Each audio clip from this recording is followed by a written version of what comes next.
You're heading out to graze your sheep in the morning when you spot a small black box by the roadside that looks completely out of place in your peaceful agricultural world that values simplicity above technological advancement. It has a very modern appearance with strange holes that suggest technological complexity far beyond your understanding of mechanical devices. As you get closer, you hold your breath with the excitement of someone discovering forbidden treasure that could change their simple existence forever. It looks like some kind of music device unlike anything you've ever encountered in your sheltered existence, far from modern civilization. But it's completely different from anything you've seen before in your traditional community.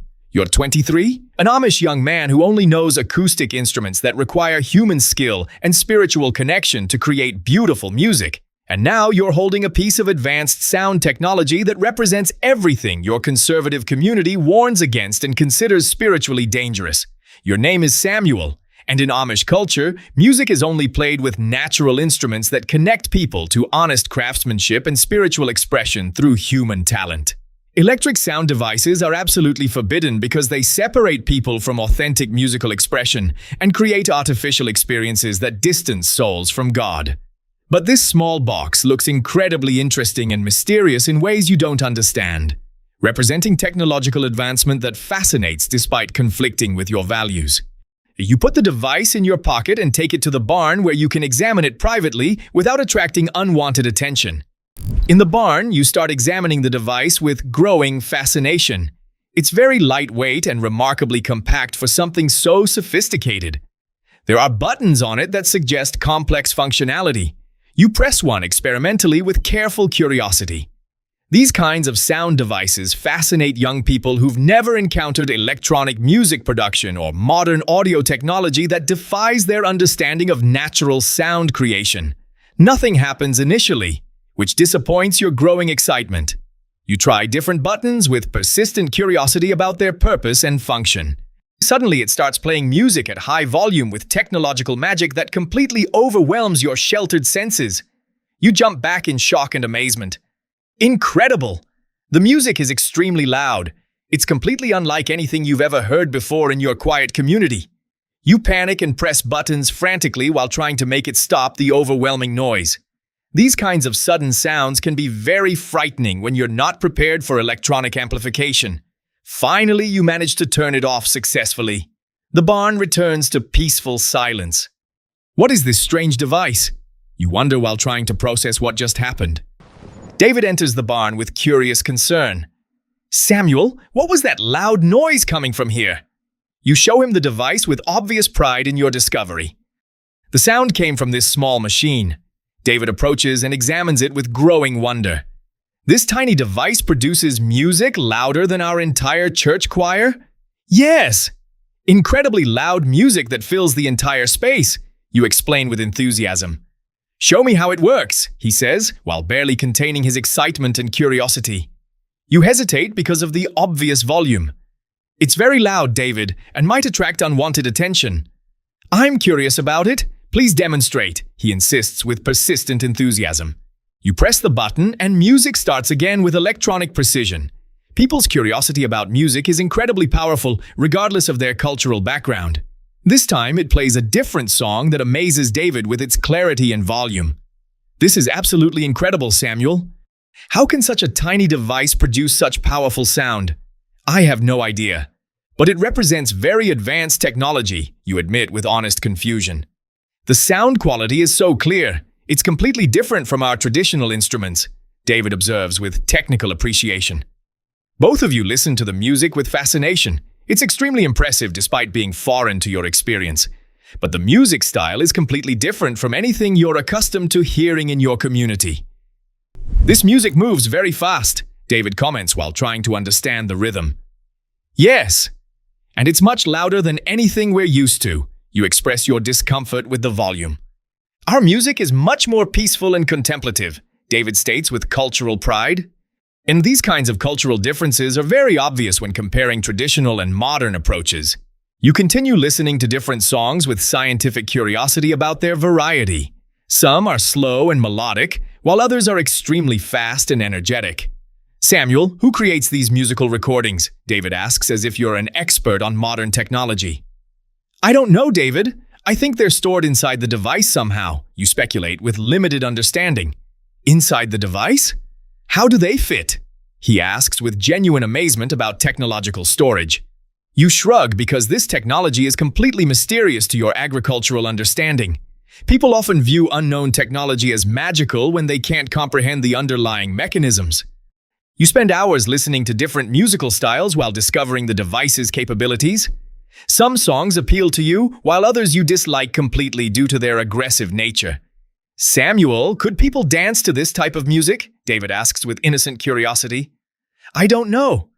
It has very strange rhythms, unlike anything we know, you respond honestly. David tries to move to the music experimentally. He makes awkward movements that don't match the rhythm. You start laughing at his obvious confusion. What are you doing, David? I'm trying to dance to this strange music, he explains while looking ridiculous. Both of you start laughing at his awkward attempts to understand modern dancing. These kinds of fun moments bring brothers closer together through shared discovery. At that moment, the barn door opens unexpectedly. Wilhelm enters with obvious irritation. What's all this noise coming from here? He demands with growing anger. You panic and quickly turn off the device. Nothing at all, Uncle Wilhelm. I heard music, very loud and inappropriate music, he declares with moral outrage. David looks at you nervously while trying to maintain innocence. We were just having a conversation, Uncle Wilhelm. David lies while looking guilty. Wilhelm looks suspicious about your obvious nervous behavior. I keep hearing strange sounds coming from this barn, he warns. You must be imagining things, Uncle Wilhelm, you say with obvious anxiety about being discovered. Wilhelm shakes his head and leaves without pursuing the matter further. These kinds of close calls create enormous stress for people engaged in forbidden activities. Samuel, we almost got caught red-handed, David says with relief mixed with anxiety. I know. That was extremely dangerous, you acknowledge with genuine concern. Maybe we should stop this experiment, David suggests with growing wisdom. But it's so entertaining and educational, David, you argue with selfish reasoning.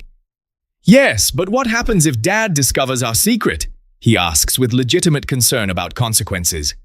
This question makes you think seriously about the risks you're taking for temporary pleasure.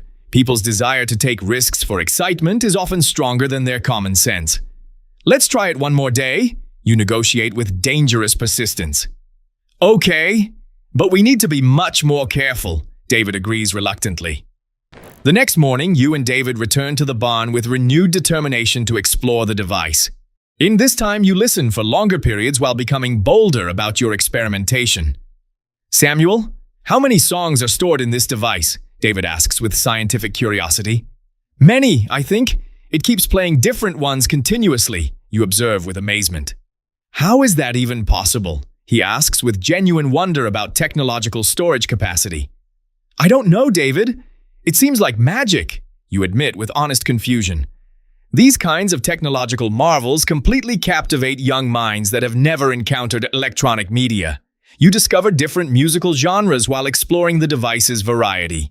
Some are very peaceful, while others are completely wild and energetic.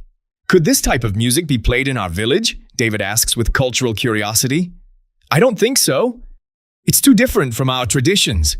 You respond with cultural awareness. Why do you think that? David asks with genuine interest in your reasoning. It's too loud and aggressive. Our music is more peaceful and spiritual. You explain with traditional values. This cultural analysis makes you think deeply about different approaches to artistic expression. People's musical preferences reflect their lifestyles and fundamental values about proper behavior. At that moment, the volume suddenly increases beyond your control. You can't manage the settings. I can't turn it down, you shout with genuine panic. The music plays extremely loudly with electronic amplification. It can be heard outside the barn where others might discover your secret. These kinds of panic moments create extreme stress when you lose control of dangerous situations. David tries to help you solve the problem urgently. Which button controls the volume, Samuel? He asks while frantically trying to help. I don't know. None of them are working. You respond with growing desperation. The music keeps getting louder with each passing second. At that moment, your father comes running to the barn with obvious alarm. What is this noise? He demands with parental authority and growing anger. When he sees you with the music device, he's shocked by your disobedience. "Samuel, what is this forbidden device?" You freeze in place with guilt and fear. The music continues playing loudly. "Dad, I can explain." Your father takes the device from your hands with obvious frustration. He tries pressing buttons to stop it, but also can't figure out the controls. "How does this satanic device turn off?" he shouts with technological frustration and religious conviction. These kinds of technological panic situations make older people extremely angry about modern complications. Finally, the device's battery runs out completely. The sound stops abruptly. "Finally!" your father says with obvious relief about the return of peace. "Dad, I apologize for my disobedience," you say with genuine remorse. "Samuel, how many times have I told you? Stay away from technological devices that corrupt the soul," he scolds. "But it only produced music for entertainment," you defend with weak reasoning. "Only music? The entire village could hear this noise, Samuel," he points out with legitimate concern. "Indeed, villagers are starting to gather because of the commotion you created." "What's happening, Jacob?" Aaron asks with neighborly concern. "My son found another piece of forbidden technology," your father explains with embarrassed frustration. Daniel approaches with curiosity. "What kind of device is it?" "A music machine that produces electronic sounds," your father explains with obvious disapproval. "A music machine?" Wilhelm asks with shock and moral outrage. People's collective reactions are typically harsh when community values are challenged. "This is devil's work," Martha declares with religious conviction. "It will corrupt our peaceful village," Daniel adds with community concern. Your father throws the device on the ground with righteous anger. "This satanic invention must be destroyed," he declares with moral authority. He starts stepping on the device while crushing it with his boots. You protest this destruction desperately. "Dad, no!" "Yes, Samuel, this cannot continue any longer," he responds with absolute finality. He crushes the device with his foot until plastic pieces scatter everywhere. You feel deeply sad about losing this technological marvel. "Dad, this is for your own good and spiritual development, Samuel." David also looks sad, but wisely doesn't say anything that might make the situation worse. The villagers appear relieved that the technological threat has been permanently eliminated. "You did the right thing, Jacob," Wilhelm approves with community support. "That was satanic music designed to corrupt innocent souls," Daniel declares with religious authority. These kinds of group endorsements provide powerful support for maintaining traditional values against modern temptations. You gather the device's broken pieces while feeling profound sadness about your lost discovery. You're deeply upset, but also frightened about the consequences of your technological experimentation. You don't want this incident to escalate further and create more problems for your family. The portable speaker lies in pieces, but tomorrow when you crash, it won't be as damaged as the bike.